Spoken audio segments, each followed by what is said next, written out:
to the world, the Lord is come.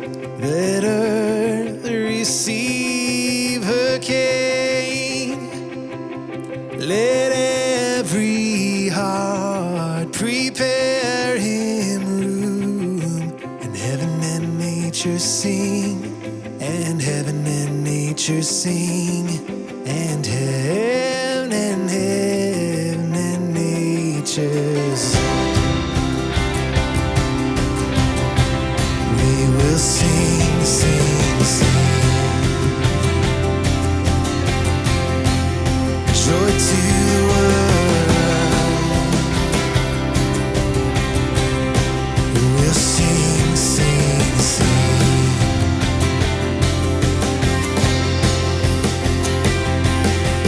Joy to the world, the Savior reigns.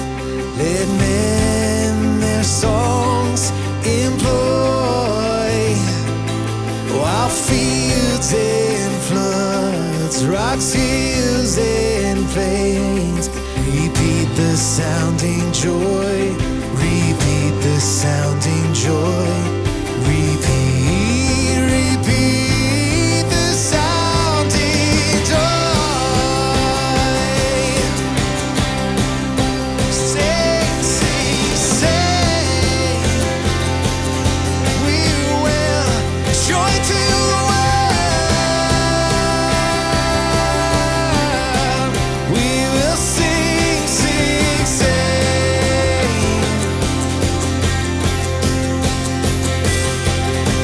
He rules the world with truth and grace, and makes the nations prove the glories of his righteousness, and wonders of his love, and wonders of his love, and wonders, wonders of his love.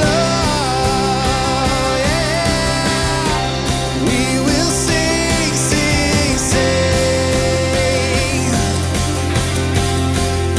Joy to the world. We will sing, sing, sing. Oh.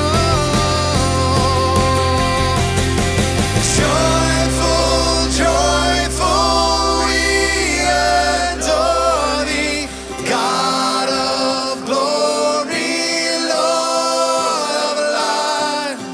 Hearts unfold like flowers before thee, opening to the sight above.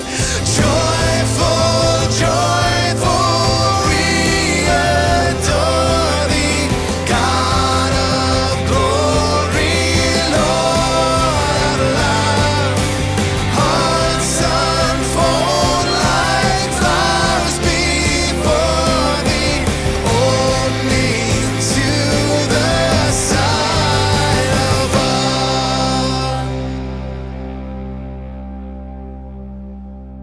So we're continuing our thoughts on Advent, and I thought this time we'd spend a little time talking about joy.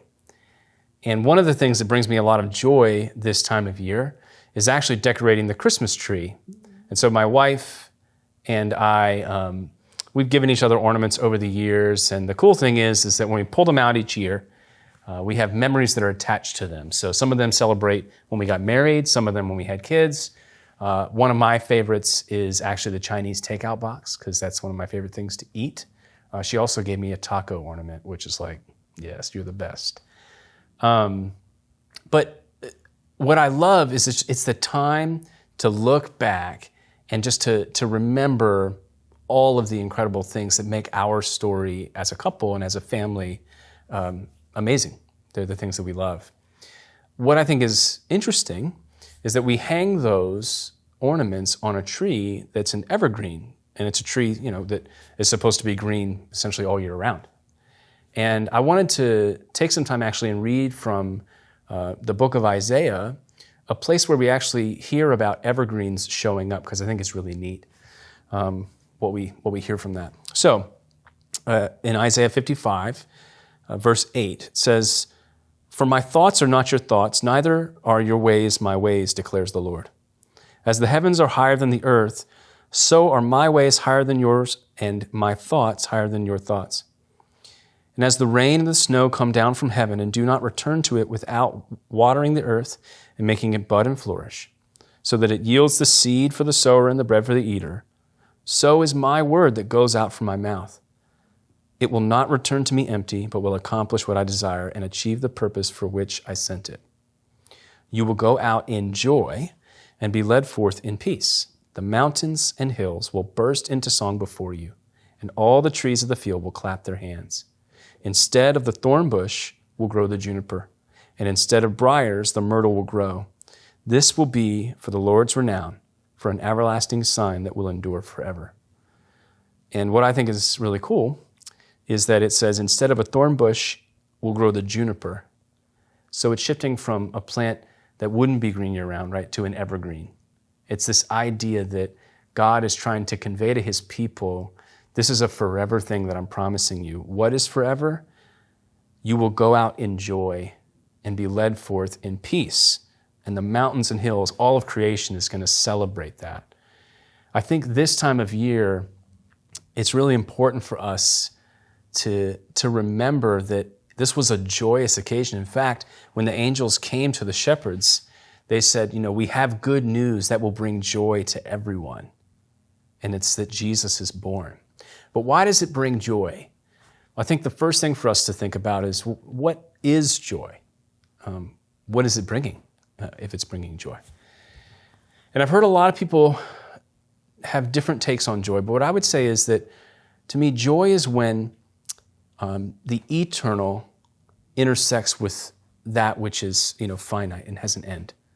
When we see the spiritually eternal intersect with the present, the now, that's when we really can encounter joy.